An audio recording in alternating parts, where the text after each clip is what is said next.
good afternoon, good evening everyone. Welcome to Global Science Academy. I am Lokesh Shetty, your physics teacher, and आज हम लोग mechanical properties of solids पे discussion करने वाले हैं. This is the lecture number 1 of mechanical properties of solid. Okay, so solid states of matter, solid, liquid and gases. ठीक है, उसमें से हम लोग को मैकेनिकल प्रॉपर्टीज स्टडी करनी है सॉलिड के लिए. ठीक है, तो बेसिकली हमारे नेचर में जो भी सॉलिड पार्टिकल्स होता है ना, या फिर जो सॉलिड बॉडी है, वैसी बॉडी को मैंने 3 टाइप की बॉडी में कैटेगराइज किया है. ठीक है, सॉलिड्स की बात कर रहा हूँ. यहाँ पे कितने टाइप के सॉलिड्स मिलेंगे आपको नेचर में. ठीक है, सो बेसिकली हमने उसको 3 पार्ट में कैटेगराइज किया है. Number one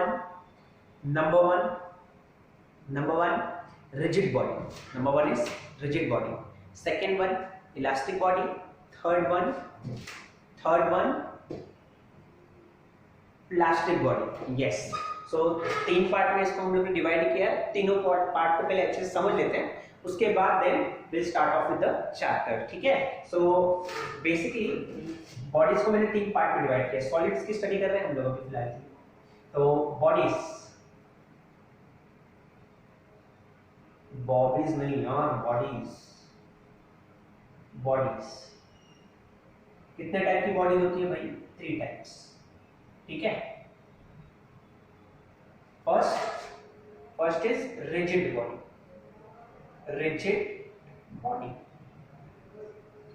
first one is rigid body. ठीक है, will see the definition of each term so that we can understand it clearly. थोड़ा सा ध्यान देना बस आपको. Rigid body.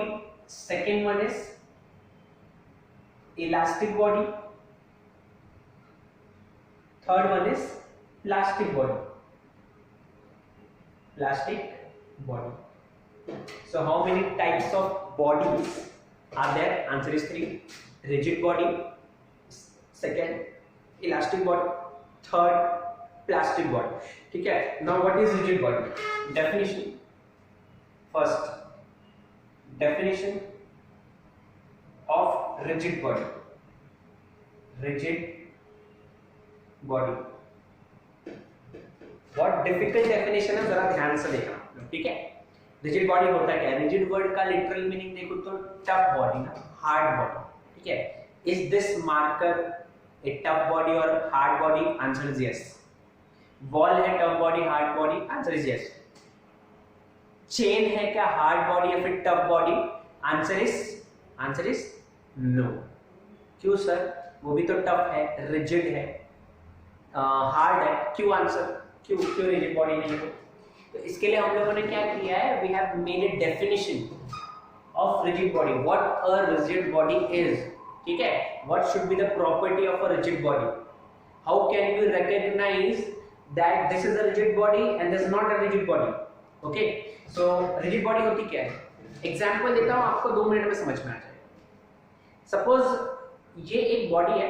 ठीक है, मैं अज्यूम करता हूं कि this body is made up of n number of particles.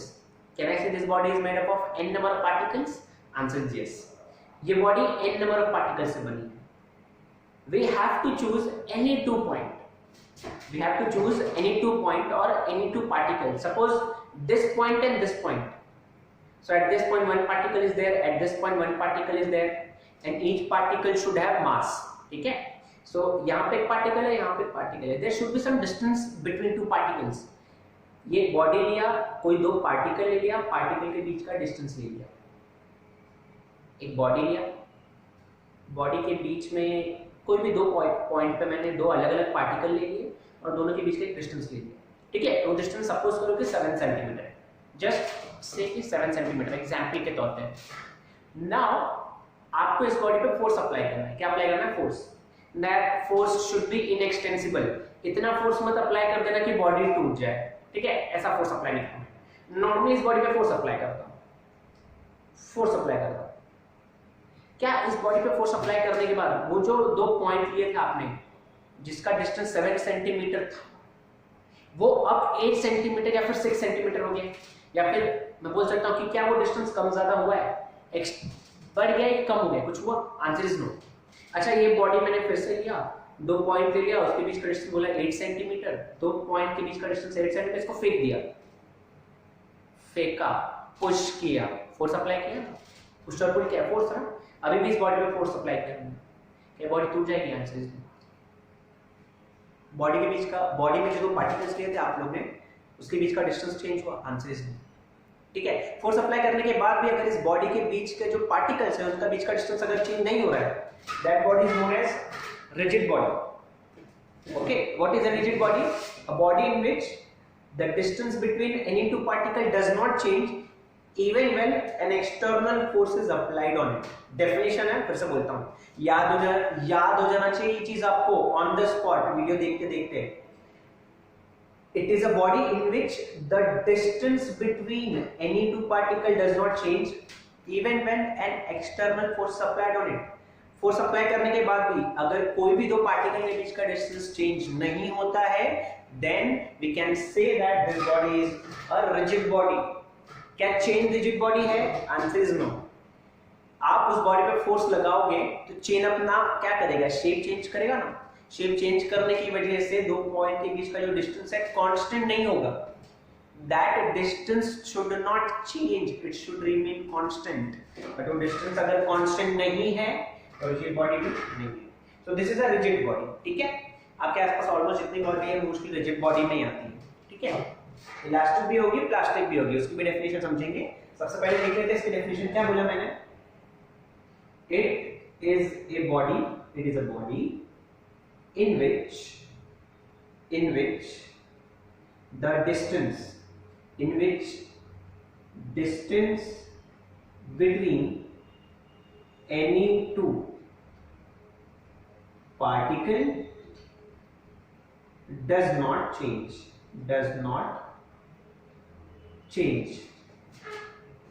distance between any two particle does not change or should not change even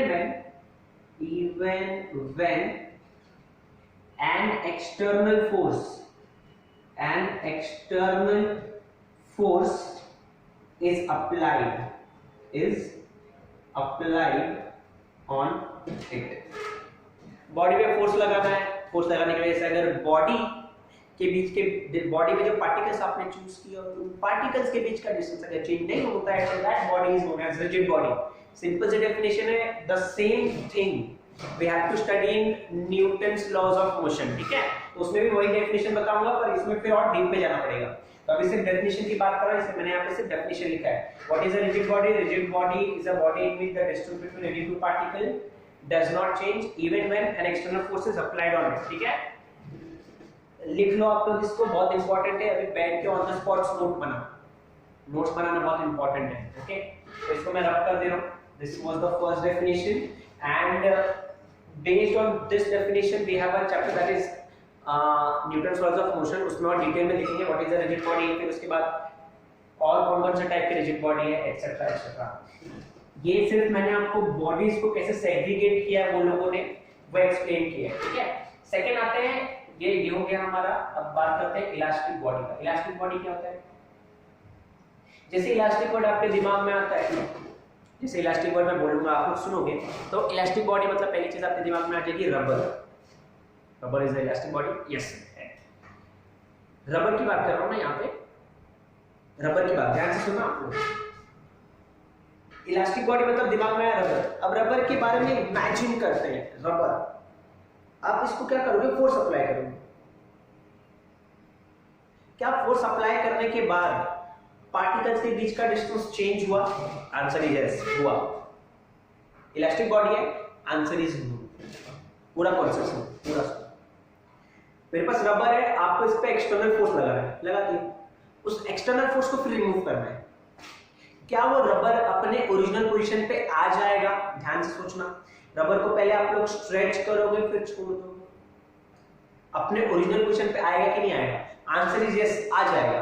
अगर एक्सटर्नल फोर्स अप्लाई करने के बाद आपकी बॉडी अपने शेप को रीगेन करती है, then we say that body is elastic body. पर अगर आपके पास ऐसी कोई बॉडी है जिस पे आप फोर्स अप्लाई कर रहे हो और फोर्स को रिमूव कर रहे हो, पर फोर्स को रिमूव करने के बाद वो अपना ओरिजिनल शेप और साइज चेंज नहीं कर पा रहा है, फिर से बोलता हूँ, ध्यान से सुनना, गलती हो गई मुझसे, सॉरी, फिर से बोलता हूँ। If you have a body and you are applying force on it and you have to remove the force, after removing the force, if your body does not change your shape और size, then we say that that body is elastic body. But if you are applying force on a body and after removing the force, body is not regaining its original shape or size, then we say that that body is elastic body. Force apply कर दो, ठीक है, उसको remove करना है। अगर वो body अपने ओरिजिनल पोजीशन पे आ गई तो मैं बोलूंगा कि वो body elastic body, original position पे आना चाहिए। ओरिजिनल पोजीशन पे नहीं आई तो प्लास्टिक बॉडी। एग्जाम्पल, कोई भी प्लास्टिक का केन ले लोगे आप लोग, केन नहीं होता है, कैन होता है, कंटेनर होता है, प्लास्टिक का कंटेनर हो गया, ठीक है, ये मैं प्लास्टिक बॉडी की बात कर रहा हूँ। प्लास्टिक बॉडी का एग्जाम्पल, क्ले ले लोगे आप लोग, क्ले, सपोज करो बहुत सारा क्ले रखा है आपके सामने, आपने इसको पंच किया, ठीक है, पंच किया तो फोर्स अप्लाई किया, और फोर्स अप्लाई करने के बाद इसको रिमूव भी तो कर दिया। रिमूव करने के बाद क्या ये क्ले का जो पहले शेप था वही शेप में आ जाएगा? Answer is no, plastic body में डाल दिया मैंने उसको। Similarly dough, oh dough dough dough dough dough dough dough dough dough, अरे वो होता है ना आटा, आटे में पानी डाल के उसको बनाते हैं ना कुछ, तो उससे तो रोटी बनती है ना, मालूम है ना, इतना उसको डो बोलते हैं ना हम लोग। वो भी कैसा प्लास्टिक बॉडी में आ गया वो, क्यों? फोर्स अप्लाई करो, छोड़ दो, क्या वो अपने ओरिजिनल शेप में आएगा वापस से जो पहले था? नहीं, उसको मैंने किस में डाल दिया? प्लास्टिक बॉडी में। तो दोनों की डेफिनेशन ऑलमोस्ट सेम आएगी ना। Elastic body regain its original shape और size after removal of external force. Elastic body regain अपनी शेप को क्या करेगा? रिस्टोर करेगा। फोर्स को हटाने के बाद भी ये अपने शेप को क्या नहीं करेगा? चेंज नहीं करेगा, वैसे का वैसे ही रहेगा। फोर्स अप्लाई कर दिया, अच्छा वैसे का वैसे ही।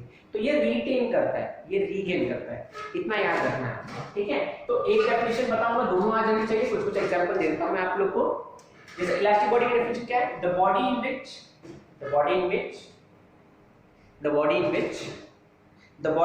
which regains its original shape or size after removal of external force is known as elastic body. फिर से बोलता हूं, सुनना।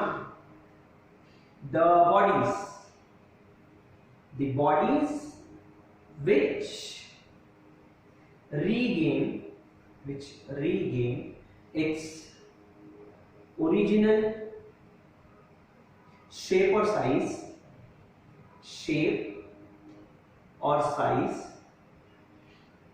after removal of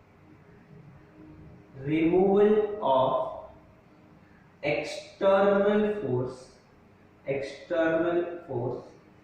अब एक्सटर्नल फोर्स के लिए एक और वर्ड यूज करेंगे, आपको याद करना पड़ेगा, वो कौन सा फोर्स होता है बताऊंगा। अभी के लिए याद करोगे आप लोग डीफॉर्मिंग फोर्स।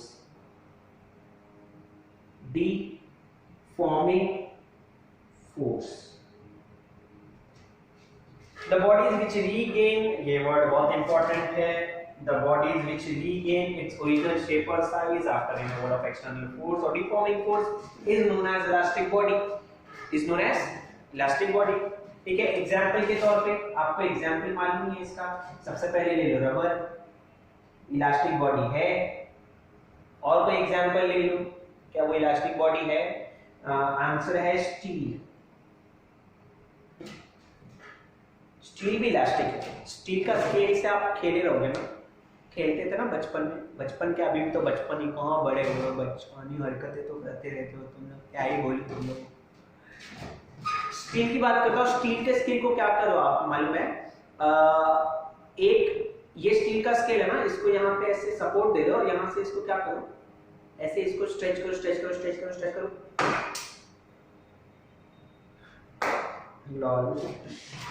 मतलब तुम लोगों को समझ में आ रहा है मैं क्या बोल रहा हूँ, है ना? अब ज्यादा नहीं।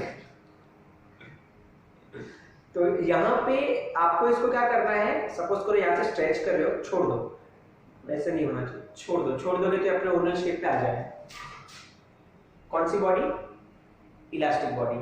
स्टील के बाद बात करूं मैं, और कौन सी बॉडी लेना है मुझे? स्टील के बाद और क्या ले लूं मैं? तो स्टील के बाद हम लोग एक वर्ड आता है क्वार्ट्ज। ये एक एलिमेंट है, ठीक है, क्वार्ट्ज। वाइट वाइट एकदम कलरलेस जैसा दिखता है। आप यूट्यूब पे सॉरी गूगल पे सर्च कर सकते हो, वीडियो में एडिट करके मैं डाल दूंगा इसका फोटो, क्वार्ट्ज कैसा दिखता है। ऐसा बोलते हैं कि quartz is perfectly elastic body, although there is no perfectly elastic body present in the universe। perfectly elastic body क्या होती है? इलास्टिक बॉडी अपने आप को रीगेन कर लेगा, पर थोड़ा सोच के देखते हैं क्या कोई बॉडी अपने आप को कंप्लीटली रीगेन कर सकती है? क्या कोई बॉडी अपने आप को कंप्लीटली रीगेन कर सकती है? आंसर इज नो, नहीं कर सकती है। पर साइंटिस्ट ऐसा बोलते हैं कि जो क्वार्ट्ज एलिमेंट है, मटेरियल है, बॉडी है, वो अपने को कंप्लीटली कर लेती है, 99.9% भी कर लेती है। तो अज्यूम करते हैं 100 हो गया, तो इसको परफेक्टली इलास्टिक बॉडी में मैंने कैटेगराइज करके डाल दिया, ठीक है। तो कुछ एग्जांपल्स है आपके जो नेचर में हमको दिखाई देते हैं इलास्टिक बॉडी के लिए, ठीक है। अगर मैं इसी डेफिनेशन में ऐसा लिख दूं, the bodies which do not regain its original shape or size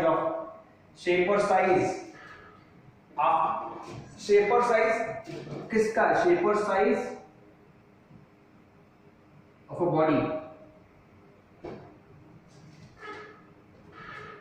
a body, after removal of external force or deforming force are known as क्या लिख दूं? इलास्टिक के बदले क्या लिख दूं इस बार? प्लास्टिक बॉडी है ना। So plastic body do not regain their original shape और size after removal of external force और डिफॉर्मिंग फोर्स। एग्जांपल है भाई इसका। सबसे पहला एग्जांपल क्या है? प्लास्टिक बॉडी लिया है, तो इसको प्लास्टिक, ये थर्ड वाला हो गया ना इस बार, ये इसके पहले इलास्टिक बॉडी सेकंड, और फिर ये हो गया आपका थर्ड, ये हो गया आपका थर्ड। एग्जांपल लेंगे सबसे पहले प्लास्टिक, जो भी मटेरियल प्लास्टिक से बना होगा उसको मैं किस में कैटेगराइज करके डाल दिया मैंने, उसको मैंने किसके अंडर डाल दिया? प्लास्टिक बॉडी डाल दिया। और क्या एग्जांपल लिया था मैंने? याद करो, क्ले बोला था मैंने, फिर इसके बाद यहाँ पे कुछ लिखा था, डो लिखा था ना। एक पुट्टी करके भी कुछ आता है, मालूम है क्या आप लोग को? पता है, सीलिंग पे लगाते हैं। अगर सपोज करो सीलिंग जो है ना आपका, यहाँ पे वाटर क्या हो रहा है, मतलब कहीं पे पानी वहां से निकल रहा है, ठीक है, तो फिर मैं पुट्टी लगा देता हूँ। वो भी कैसा दिखता है पता है क्या? वो भी ऐसे डो की तरह या क्ले की तरह ही होता है। फिर अगर वहां पे होल है तो मैं होल में से लगा देता हूँ, फिर यहाँ से पानी नहीं गिरता। अगर इसे वाटर टैप फिर से ऊपर हो जाए, या फिर ऐसा बोलते हैं ना कि 7th फ्लोर, अगर 7th फ्लोर की बिल्डिंग है, 7th फ्लोर पे आप रहते हो तो ऊपर से पानी गिरता है, पता नहीं क्या बोलते रहते हैं लोग, क्या ही बोल रहा हूँ मैं। एग्जाम्पल था ये सब, ठीक है, जाने दो, इतना ही पढ़ो, इससे ज्यादा मत पढ़ो, इतना काफी है प्लास्टिक बॉडी के लिए। सो डेफिनेशन कौन सा देखे हम लोग ने? 3 देखे ना। पहला डेफिनेशन क्या है? पहला रिजिड बॉडी, a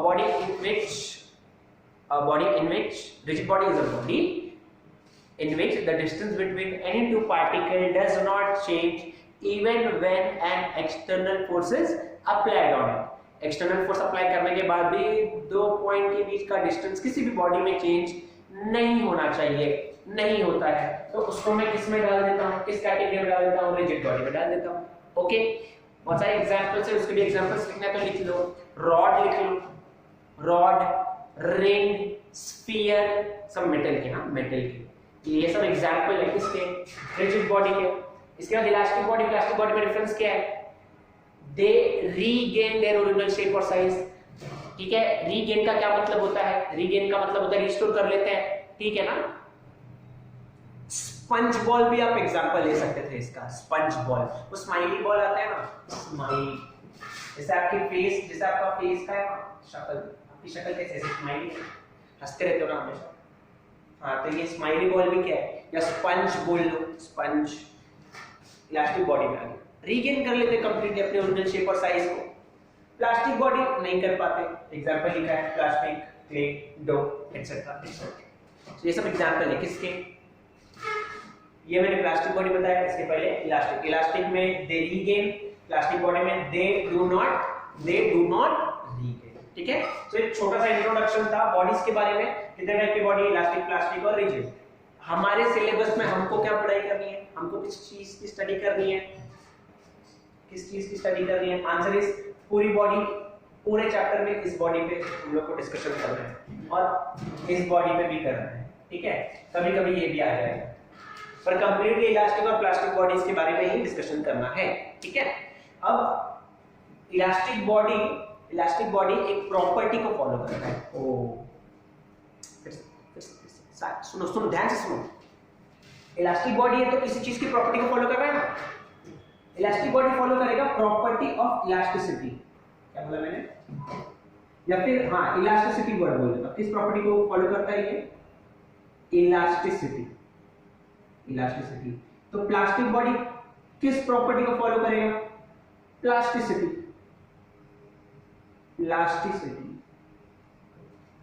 तो इलास्टिसिटी की डेफिनेशन क्या होगी?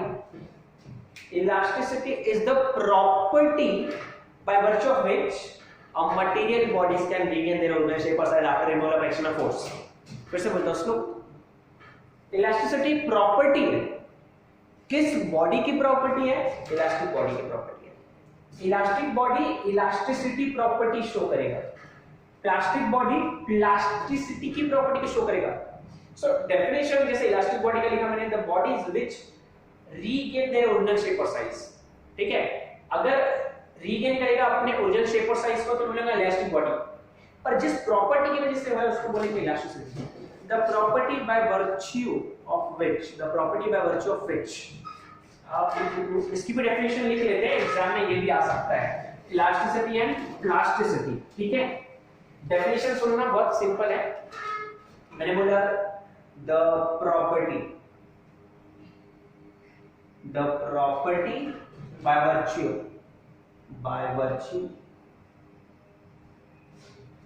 ये बाय वर्च्यू का मतलब होता है बिकॉज ऑफ विच, जिस प्रॉपर्टी की वजह से, ठीक है। The property by virtue of which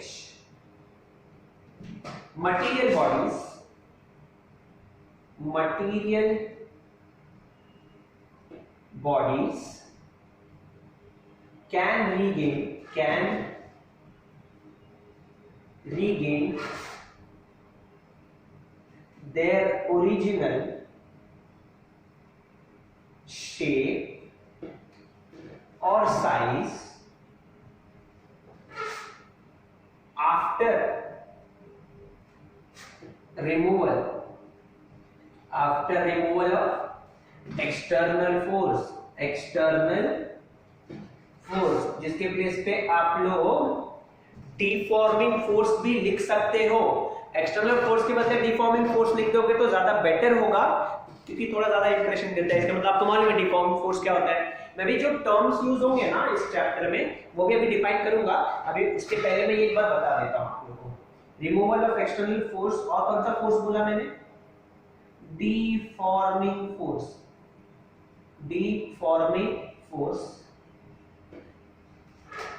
the property by virtue of which, यहां तक ये डेफिनेशन आपकी, the property by virtue of which material bodies can regain their original shape और size after removal of external force और deforming force are known as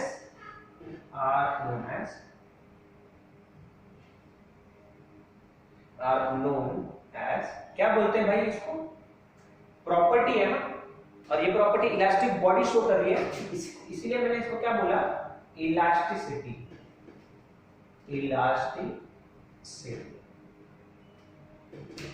ये elasticity की property है। सोच के देखो, अगर मुझे प्लास्टिसिटी को डिफाइन करना है तो डेफिनेशन है ना इलास्टिसिटी की, अगर प्लास्टिसिटी डिफाइन करना है तो कैसे बोलूंगा? The property by virtue of which material bodies cannot regain their original shape or size after removal of external or deforming force are known as plasticity. समझा? Can regain elasticity, cannot regain plasticity. याद रखेंगे एक word elasticity में regain word use होता है ना, regain, यहां पे रीटेन वर्ड यूज होगा, ठीक है। मतलब can not regain, retain word use होता है, तो कैन नॉट रिटेन बोलो या रिटेन बोलो, बात बात बात सेम। आई होप इतना समझ में आ गया रहेगा आप लोग को। ये छोटा सा इंट्रोडक्शन था ऑफ बॉडीज जो सॉलिड मैकेनिकल प्रॉपर्टी सॉलिड में आता है। ये डेफिनेशन अच्छे से लिख लो आप। I hope on the spot चीजें आपको लर्न हो जा रही है, इतना डिफिकल्ट है नहीं, बार-बार डेफिनेशन वही रिपीट होने वाली है, ठीक है। सो इसको मैं रफ कर देता हूं अभी, इसके बाद जो छोटे-छोटे टर्म्स यूज होंगे ना उसको भी एक बार देख लेते हैं क्या टर्म्स हैं, ठीक है। तो शुरुआत करते हैं उसकी, फिर से आगे बढ़ते हैं। इसको मैं रफ कर दे रहा हूं। आई होप आप लोगों ने ये लिख लिया है। वीडियो को पॉज करके आप लोग स्क्रीनशॉट भी ले सकते हो, और मत ही लो स्क्रीनशॉट, लिख लो, एक काम करो, थोड़ा बेनिफिशियल होगा आप लोग, ठीक है। इसको रफ करता हूं मैं।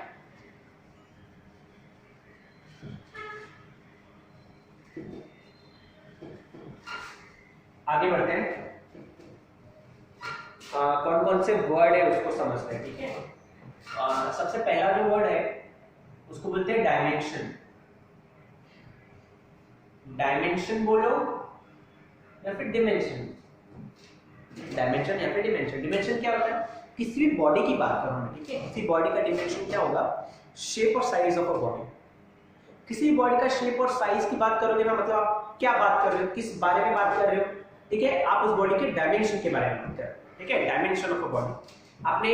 आपने मैथ्स में भी पढ़ा रहेगा कभी, कोई क्वेश्चंस अगर आपको दिए रहेंगे मैथ्स में, तो क्वेश्चंस जो दिए होते हैं वो उसमें लिखा था the dimensions of a body are 5 metre, 10 metre, 15 metre, length breadth height. Length breadth height, तो लेंथ ब्रेथ हाइट पता चल जाएगा, तो उससे आपको उसका साइज, लेंथ, वॉल्यूम, एरिया पता चलता है ना। सिमिलरली डायमेंशन का क्या मतलब होता है, द शेप और size of a body. The shape और साइज, द शेप और साइज ऑफ ए बॉडी। किसी बॉडी के शेप और साइज को हम लोग क्या बोलेंगे, डायमेंशन बोलेंगे, ठीक है। इसके बाद होता है डिफॉर्मेशन। डिफॉर्मेशन, डिफॉर्मेशन, डिफॉर्मेशन क्या होता है, अगर किसी बॉडी के डायमेंशन में चेंजेस आने लगेंगे, मतलब मैं बोलूंगा कि वो बॉडी डिफॉर्म होना चालू हो चुकी है। क्या बोला मैंने, किसी बॉडी के डायमेंशन में चेंजेस आए, मतलब उसके शेप या फिर साइज में क्या आ रहा है, चेंजेस आए, वेरिएशन आ रहे हैं, तो उनकी बॉडी क्या होगा, चालू हो सकती। Sorry sorry sorry sorry sorry sorry okay, sorry, वापस से बोलता हूँ। किसी भी बॉडी के अगर शेप और साइज में चेंजेस आने लगते हैं, वेरिएशन आने लगते हैं, तो मैं ऐसा बोल सकता हूँ कि body is getting deformed, body is deforming itself. तो इसका डेफिनेशन क्या होगा, the change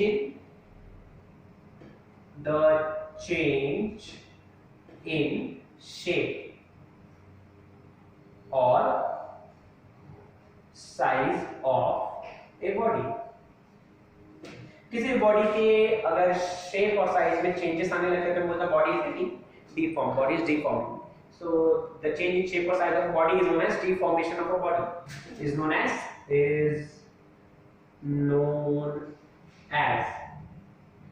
deformation. Deformation. Body is deforming. Body is changing its shape or size.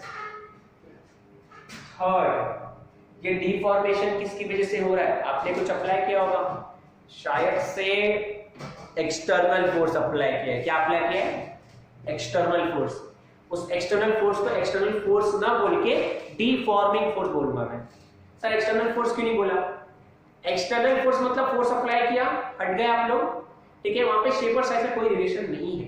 पर जैसे ही आप लोग डिफॉर्मेशन या डिफॉर्मिंग फोर्स इंट्रोड्यूस करते हो, तो deforming force is responsible for the deformation of body. Body का शेप और साइज तो चेंज हो जाएगा, पर उसके बाद वो रीगेन भी तो करना चालू करेगा, इसलिए डिफॉर्मेशन बोला मैंने, ठीक है। तो डिफॉर्मिंग फोर्स बोलना है तो क्या बोलूंगा मैं? Deforming force. क्या होता है deforming force? The change, sorry, deforming force define है ना, फोर्स ना, the force which is responsible, this force is responsible for deformation of a body, the force which is responsible, the force which is responsible for deformation of a body, for deformation of a body, this force is responsible for deformation body. इस force की वजह से ही आपकी body deform हो रही है. Deform हो रही है मतलब शेप चेंज हो रहा है उसका. Okay, so this is deforming force. This is which force? Deforming force. Which force? Deforming force. Okay, so एक है डायमेंशन, एक है deformation, फिर इसके बाद है deforming force. अब थोड़ा सोचो और एक चीज बताओ, जितना ज्यादा डिफॉर्मिंग फोर्स अप्लाई करोगे क्या डिफॉर्मेशन भी उतना होगा? मतलब जितना फोर्स अप्लाई करो बॉडी का शेप उतना चेंज, जितना फोर्स अप्लाई करो उतना बॉडी का शेप चेंज, जितना फोर्स अप्लाई करो उतना बॉडी का शेप चेंज. ऐसा पॉसिबल है? Answer is yes. ये दोनों एक दूसरे के साथ डायरेक्ट रिलेशन रखते हैं. मतलब सर क्या मैं ऐसे बोल सकता हूं deformation of a body is directly proportional to deforming force, is directly proportional to deforming force. अच्छे से याद कर लो इसको. छोटी छोटी चीजें, जितना ज्यादा डिफॉर्मिंग फोर्स अप्लाई करोगे उतना ज्यादा बॉडी डिफॉर्म हो जाएगी, जितना कम फोर्स होगा उतना कम चेंजेस आएगा ना बॉडी में. कि डिफॉर्मेशन मतलब चेंज ही तो है. ज्यादा फोर्स ज्यादा चेंजेस, कम फोर्स कम चेंजेस. जैसे कि मैं पढ़ाता हूँ, कभी आप लोग सपोज करो बात कर रहे हो, धीरे से बोलूंगा चुप हो जाओ चुप हो जाओ चुप हो जाओ, नहीं सुनते हो. चिल्ला के बोलना चुप हो जाओ एकदम, सुन लेते हो ना. वैसे ही ज्यादा फोर्स अप्लाई करूंगा तो ज्यादा चेंजेस दिखेंगे ना, कम फोर्स अप्लाई करूंगा तो कम चेंजेस दिखेंगे. राइट, समझ में आया होगा ना? हाँ, स्माइल कर रहे हैं मतलब समझ में आएगा. चलो नाइस. इसको मैं रब करता हूँ, आगे बढ़ते हैं हम लोग. ठीक है, साथ में बैठ के नोट्स बना लेना, बहुत इंपॉर्टेंट चीज है. क्लास में आके पूछ लूंगा तो बेइज्जती हो जाएगी, याद रखना बेटा. अच्छे से देख लो इसे.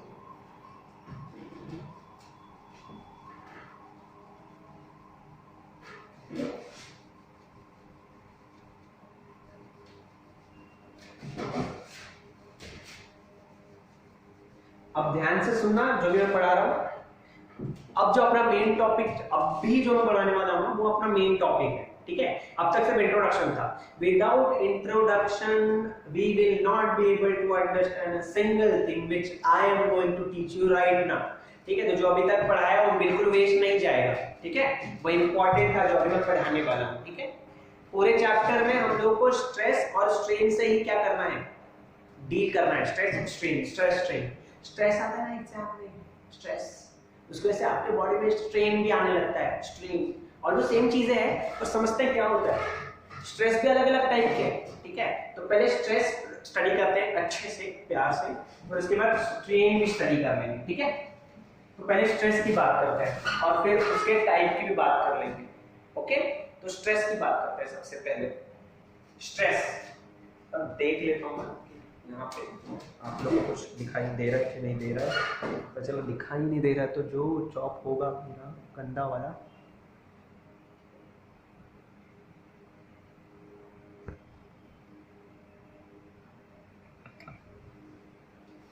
पता चला अगर पूरा वीडियो ब्लर हो गया तो फिर गए काम से.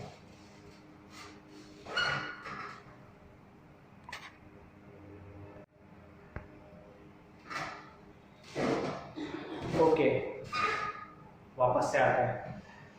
मैं आप लोगों को बोल रहा था कि अब स्ट्रेस की बारी है. स्ट्रेस से डील करना है भाई. क्या बोला मैंने? स्ट्रेस. स्ट्रेस क्या होता है? एग्जाम में आपको या तो स्ट्रेस आएगा या फिर प्रेशर आता है. सो प्रेशर और स्ट्रेस सेम है. कॉन्सेप्चुअली नहीं, न्यूमेरिकली हाँ. क्यों सर? स्ट्रेस सॉलिड में यूज करना. तो सॉलिड की बात करूंगा stress stress stress stress stress. Sir pressure liquid के लिए. लिक्विड के लिए क्या वर्ड बनाया? प्रेशर बनाया. सर फॉर्मूला सेम है? यस, फॉर्मूला सेम मतलब यूनिट सेम है, डायमेंशन सेम है. पर एक सॉलिड में यूज करूंगा, एक लिक्विड में।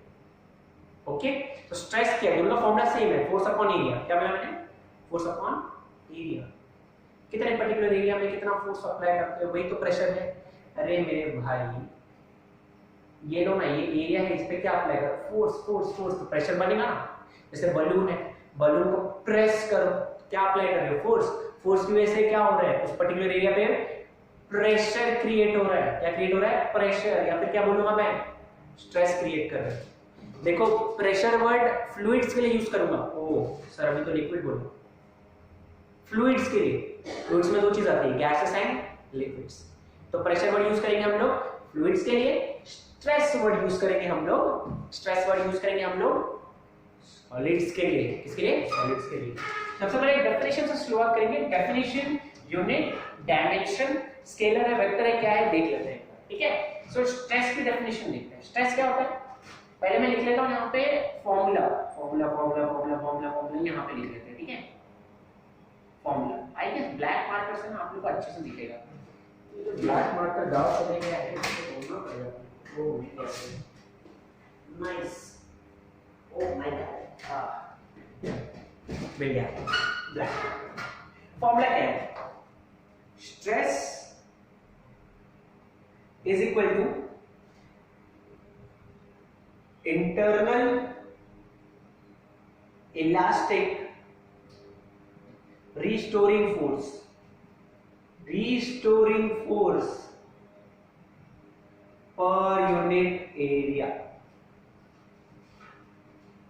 अच्छा सर अभी तो फोर्स अपॉन एरिया बोले, इंटरनल इलास्टिक रिस्टोरिंग कहां से आया, ये क्या बात हो गई, ये भी समझाऊंगा मैं। इलास्टिक वर्ड आया ना, इंटरनल इलास्टिक रिस्टोरिंग फोर्स क्यों आता है बताता हूं।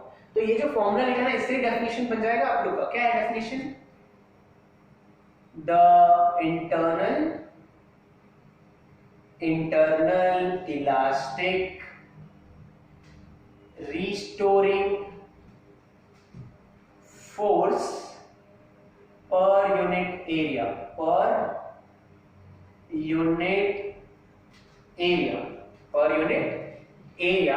is known as stress, okay. कितने एरिया पे कितना फोर्स लगता है वही होता है अपना स्ट्रेस। इंटरनल इलास्टिक रिस्टोरिंग का मतलब क्या है, इंटरनल इलास्टिक का मतलब क्या है, बहुत सिंपल एग्जांपल है, ध्यान से सुनना। मेरे पास एक रबर है, क्या है, रबर को स्ट्रेच करोगे, तो रबर अपने ओरिजिनल पोजीशन पे जाएगा ना, नहीं। किसकी वजह से गया, किसकी वजह से गया, रबर के अंदर ही अंदर इंटरनली एक इलास्टिक रिस्टोरिंग फोर्स है। इलास्टिक का मतलब मेरे को समझ में आ गया, इलास्टिक वर्ड का मतलब है ओरिजिनल पोजीशन पे आने वाला है। इलास्टिक रिस्टोरिंग, रिस्टोर करेगा, अपने ओरिजिनल पोजीशन को क्या करेगा, मेंटेन करके रखेगा। क्या करके रखेगा, मेंटेन करके रखेगा। तो इंटरनली वो अपने आप को क्या करके रखेगा, मेंटेन। आप जितना एक्सटर्नल पुल करोगे ना, वो इंटरनल भी उतना पुल करेगा। तो ये internal elastic restoring force per unit area कितना इंटरनली अपने को खींच पाता है, वो कितना मेंटेन कर पाता है, उसी को मैं क्या बोलता हूँ, स्ट्रेस। उसी को क्या बोलूंगा, स्ट्रेस, ठीक है, उसको स्ट्रेस बोलते हैं। अभी अगर मैं यूनिट की बात करूं यहाँ पे, तो फोर्स की यूनिट आप लोगों को मालूम है, न्यूटन होती है ना। एरिया की यूनिट क्या होती है, एरिया का बता दो। इसका लिख लेते हैं न्यूटन, इसका लिख लेते हैं मीटर स्क्वायर, सिंबॉलिकली ऐसा लिखते हो ना आप लोग, न्यूटन पर मीटर स्क्वायर। इसका डायमेंशन देखते हैं, स्ट्रेस, डायमेंशन ऑफ स्ट्रेस। ये तो मैंने यूनिट लिख दिया, यूनिट है ना। डायमेंशन देख लो, डायमेंशन न्यूटन पर मीटर स्क्वायर। न्यूटन मतलब मैंने आप लोग बोला था डायमेंशन याद करने के लिए 1 1 माइनस 2, याद आया क्या, 1 1 माइनस 2। तो लिखा मैंने यहाँ पे स्ट्रेस का निकालना डायमेंशन, यहाँ पे लिखा है न्यूटन के लिए आप लोग लिखोगे पहले LMT, फिर मैंने बोला था आप लोग 1 1 माइनस 2। जिसको नहीं पता है कैसे आया कोई बात नहीं, आप लोगों को अभी के लिए याद करना है कि न्यूटन मतलब फोर्स मतलब mass into acceleration, mass into acceleration करोगे तो वहां से यूनिट मिलेगी, यूनिट से मिल जाएगा 1 1 -2। नहीं आता भी याद करो, न्यूटन का हर जगह पे वही होने वाला है 1 1 -2। क्या याद रखना न्यूटन का 1 1 -2। इसके बाद मीटर स्क्वायर के लिए, मीटर मतलब लेंथ है ना, तो डिवाइड के नीचे है ना तो L2 नीचे ही लिखना। फाइनली स्ट्रेस का क्या आएगा, ये L2 ऊपर जाएगा तो it will become L to the power -2 and your -2 and +1 will become -1. So eventually your dimension will become L to the power -1, M to the power 1, T to the power -2. This is the dimension of stress. भूलना नहीं है sir, याद करने की जरूरत है क्या, answers no याद मत करो, निकाल सकते हो फोर्स अपॉन एरिया, एरिया मतलब मीटर स्क्वायर से डिवाइड कर दोगे तो ऑटोमेटिकली आ जाएगा।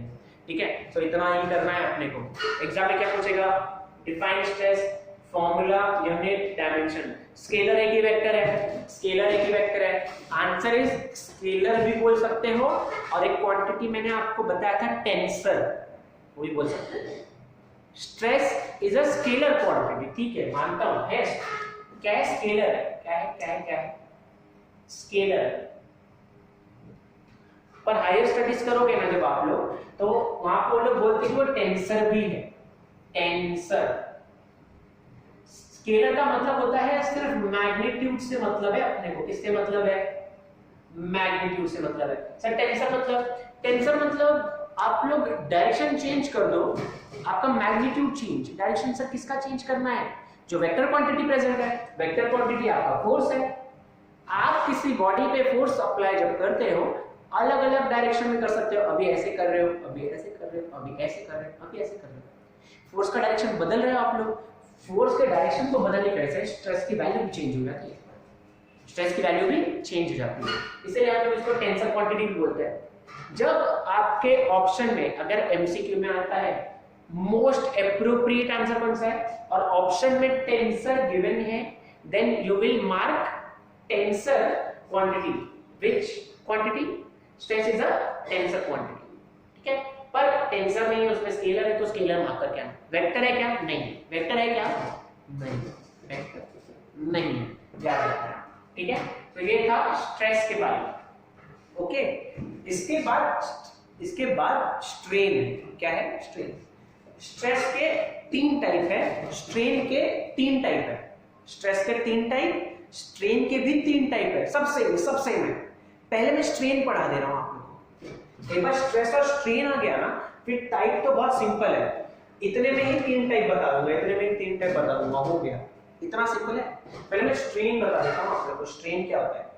स्ट्रेन देख लेते हैं, स्ट्रेन ध्यान से देखना, कभी भूलना मत। आई होप इतना चीज, जो भी चीजें पढ़ रहे हैं वो चीज आप लोग को अच्छे समझ में आ रही है। इनकेस नहीं आ रही है तो चीजों को रिपीट करके देखो, मतलब रिवाइंड करो और वापस से वो चीज को सुनो।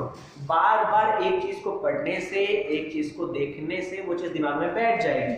मैं कोशिश कर रहा हूँ जितनी सिंपल भाषा में ये एक्सप्लेन कर सकूं कर पाऊं। ठीक है, इनकेस नहीं समझ में आता है तो जब आपके ऑफलाइन क्लासेस चालू हो जाएंगे तब भी आप आके पूछ सकते हो, या फिर ग्रुप में मैसेज डाल देना, ये चीज नहीं समझा नहीं या तो उधर भी मैं एक्सप्लेन आपको कर दूंगा। ओके, अब बात करते हैं स्ट्रेन की। स्ट्रेन क्या होता है, सो दिस वाज स्ट्रेस, ये आपका स्ट्रेस था, ये आपका स्ट्रेन बताने जा रहा हूं।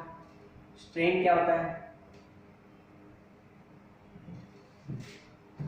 तो स्ट्रेन बेसिकली अगर मैं सिंपल भाषा में बोलूं, जब आप फोर्स अप्लाई करते हो, क्या अप्लाई करते हो, फोर्स अप्लाई करते हो किसी बॉडी पे, फोर्स अप्लाई करने से उसके डायमेंशन में चेंजेस आते हैं।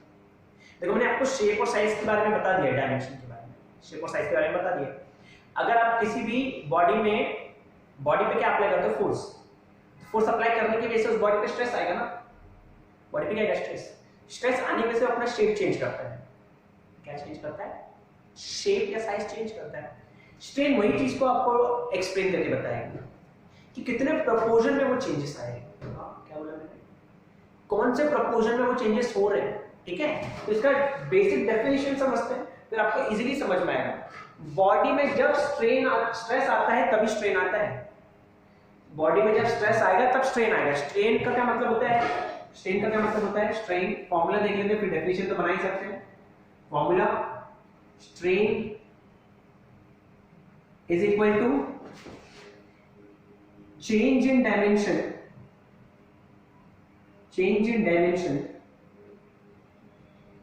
per unit original dimension, change in dimension per unit original dimension। अच्छा, चेंज इन डायमेंशन मतलब आपने जब किसी बॉडी पे फोर्स अप्लाई किया, ठीक है, सपोज करते हो उसका लेंथ चेंज हो गया। कैसे सर? मेरे पास एक वायर है, वायर का लेंथ है 15 सेंटीमीटर। वायर का लेंथ कितना है? 15। आपने उसको स्ट्रेच किया। क्या किया? स्ट्रेच किया 15 से। अब उसका जो लेंथ है मैंने 17 बना दिया। कितना बना दिया? 17। तो चेंज इन लेंथ कितना? चेंज इन डायमेंशन ना, डायमेंशन की जगह पे लेंथ आएगा, तो चेंज इन लेंथ कितना? चेंज इन लेंथ कितना? 2 ना। पहले कितना था? 15, अब कितना हो गया? 17। चेंज कितना होगा? 2 का। तो चेंज इन लेंथ कितना? 2। ओरिजिनल कितना था? 15। 2/15 will be your strain produced by you। कितना स्ट्रेन प्रोड्यूस हुआ है? 2/15। 15 ओरिजिनल था, चेंज कितना हुआ? 2। Change upon original will give you strain। So the ratio of change in dimension to original dimension will give you strain। सुना, change ना, change कब आएगा किसी बॉडी में? जब स्ट्रेस आएगा ना। स्ट्रेस के लिए चाहिए फोर्स अप्लाई करो, स्ट्रेस आएगा उस एरिया पे। स्ट्रेस का रिजल्ट स्ट्रेन मिलता है।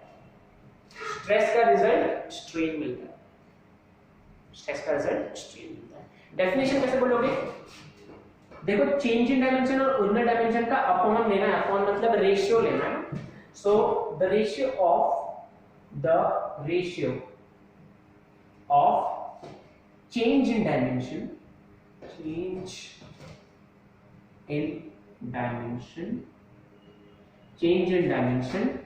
the ratio of change in dimension to original dimension is known as strain। तो स्ट्रेन का मेजरमेंट स्ट्रेस से आता है। कैसे आता है? स्ट्रेस से आता है। ठीक है, जितना ज्यादा स्ट्रेस उतना ज्यादा स्ट्रेन। ऑब्वियसली जितना फोर्स अप्लाई करोगे उतना तो चेंज आएगा ना।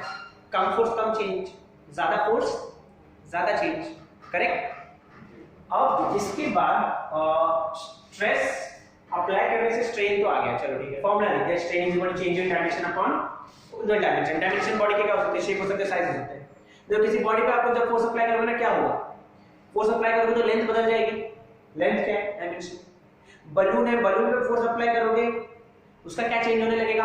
वॉल्यूम चेंज होने लगेगा। मतलब वॉल्यूम क्या है? डायमेंशन है। आप किसी बॉडी पे फोर्स अप्लाई करते हो उसका शेप भी बदल जाता है। शेप क्या है? डायमेंशन। शेप और साइज मतलब वॉल्यूम, शेप डायमेंशन है। ये सब डायमेंशन है। तो जब मैं लिखूंगा स्ट्रेन तो मैं अलग अलग चीजों के लिए लिखूंगा। लेंथ के लिए लिख सकता हूँ स्ट्रेन, वॉल्यूम के लिए लिख सकता हूँ स्ट्रेन, शेप के लिए लिख सकता हूँ स्ट्रेन। तो अलग अलग चीजों के लिए। तो वो टाइप्स में आ गया। तो टाइप्स हम लोग नेक्स्ट टाइम समझेंगे। पहले अभी हम लोग इसी चीज को अच्छे से समझने की कोशिश करते हैं। अब स्ट्रेन के बाद अगर मैं इसके यूनिट की बात करूं, यूनिट मैं एसआई सिस्टम की बात कर रहा हूं। देखो, change in dimension upon original dimension, मतलब ऊपर लेंथ रखना है तो नीचे भी तो लेंथ ही रखोगे। मैंने बोला ऊपर 2 सेंटीमीटर आया, ठीक है, नीचे भी तो 15 सेंटीमीटर है। सेंटीमीटर है, centimetre will cancel each other. Cancel होके तो आपको एक प्योर नंबर मिलेगा। क्या मिलेगा? Pure number. अब क्योंकि स्ट्रेन एक नंबर है, so it does not have unit. It is a unitless quantity. Unit है नहीं है भाई साहब, यूनिटलेस क्वांटिटी।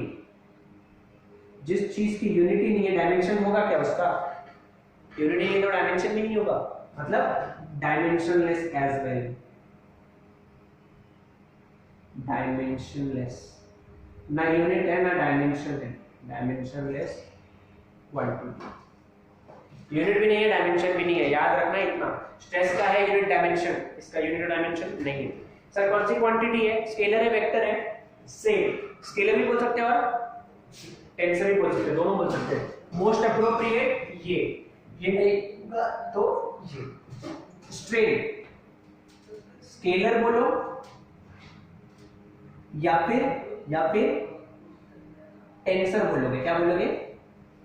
टेंसर। ओके, जल्दी जल्दी इसको लिख लो, इंपॉर्टेंट है, इसके बाद टाइप्स की बात करेंगे। ओके, जल्दी लिख लो इसको।